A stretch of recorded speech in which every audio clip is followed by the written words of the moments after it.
Hey everyone, welcome back to another episode of Hey Nice Beard. Today we have Paul Kennedy.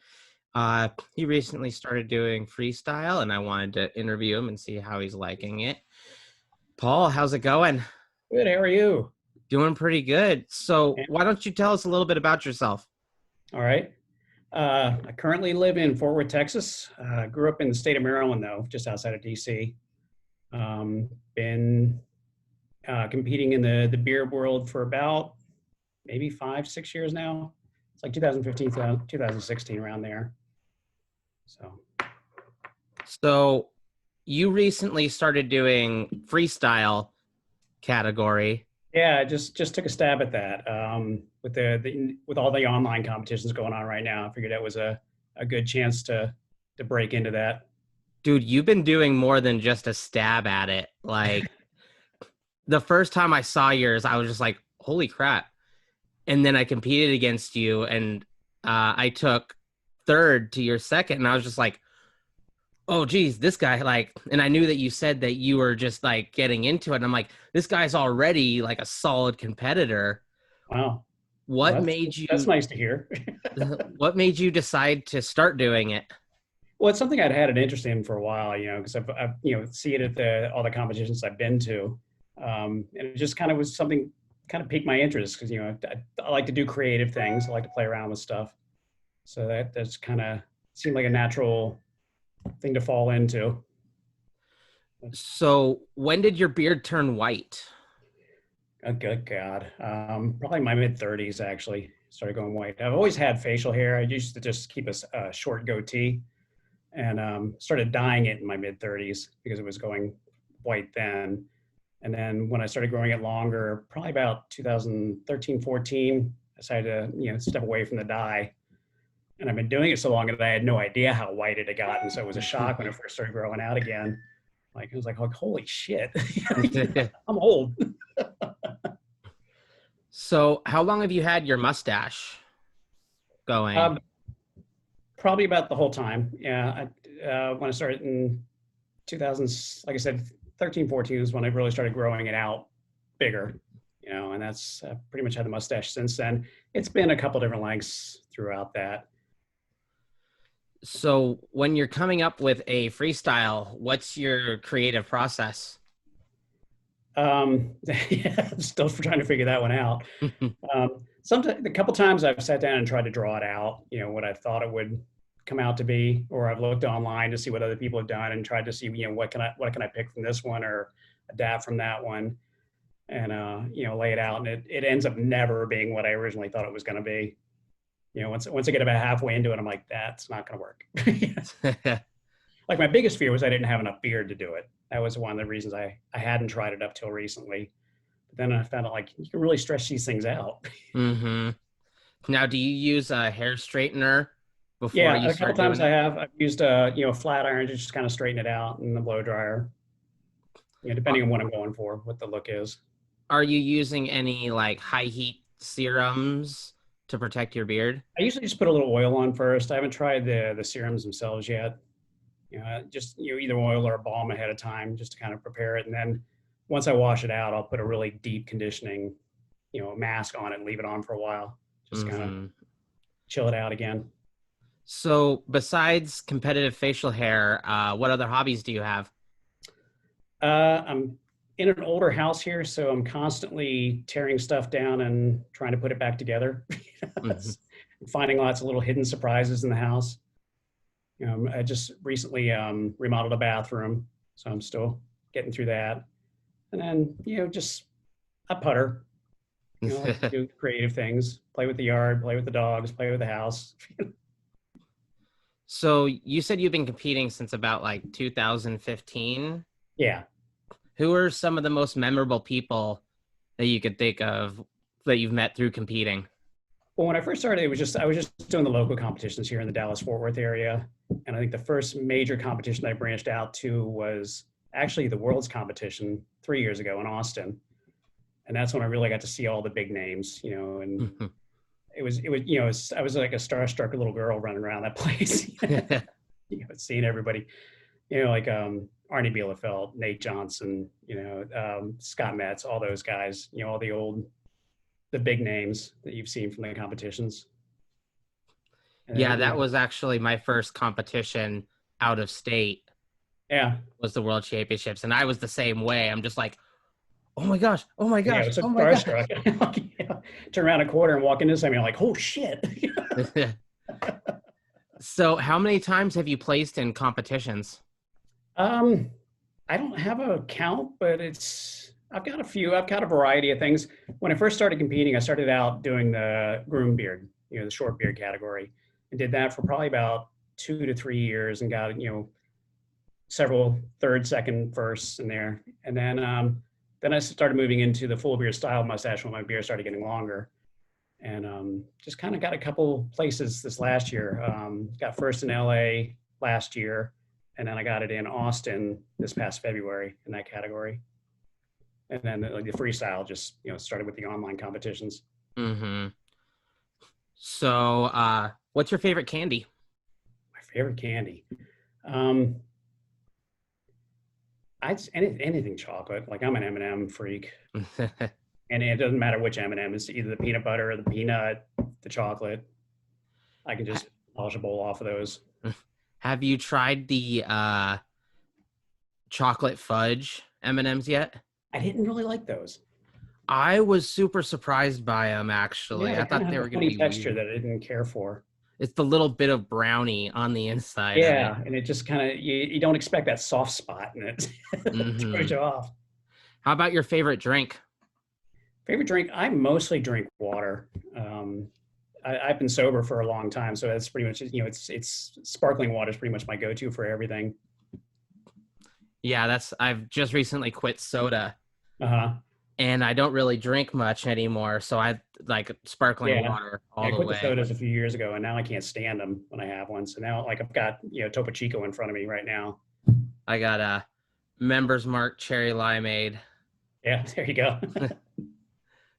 So, what is your biggest pet peeve? I mean, in general, Yeah, just in general. my biggest thing, the thing that will send me over the edge, is a slow driver in the left lane. Yeah. That will just send me. That will kill my day. And then after that, conspiracy theories. But yeah, a slow driver in the left lane will just, I don't know. I'm a lead foot. So, what are some morals that you try to live by? The basic one I try to go by the most is the golden rule. Treat others as you want to be treated yourself. I think that's probably the most important rule. When the world has gotten so hostile lately, with the political divide and everything else that's going on right now, and I hate seeing it, and I just wish people would be a little more compassionate toward each other and try to understand each other. And so everything kind of goes back to that. Treat somebody else how you want to be treated. You're getting Hmm. that alarm. So, if you could have lunch with anyone from history, dead or alive, who would it be? Wow. I tend to be an old movie buff, so I would probably want to see some of the old golden era actors. Like, I think like Betty Davis would be just a hoot to sit down and talk to. So any of those people I got. Levi, sorry. You're fine. So, One what is alert. something you wish you could learn to be better at? Um, I wish I could be better at probably just being more outgoing. I tend to be a very shy, introverted person. I am tragically shy. So I wish I was a little more outgoing and just able to approach people, talk to people, have more fun, things like that. The competitions have been a tremendous help for me on that way. They kind of brought me out of my shell, like getting up on stage and talking to people and finding costumes to wear and all that kind of stuff. So that's really been a big deal for me.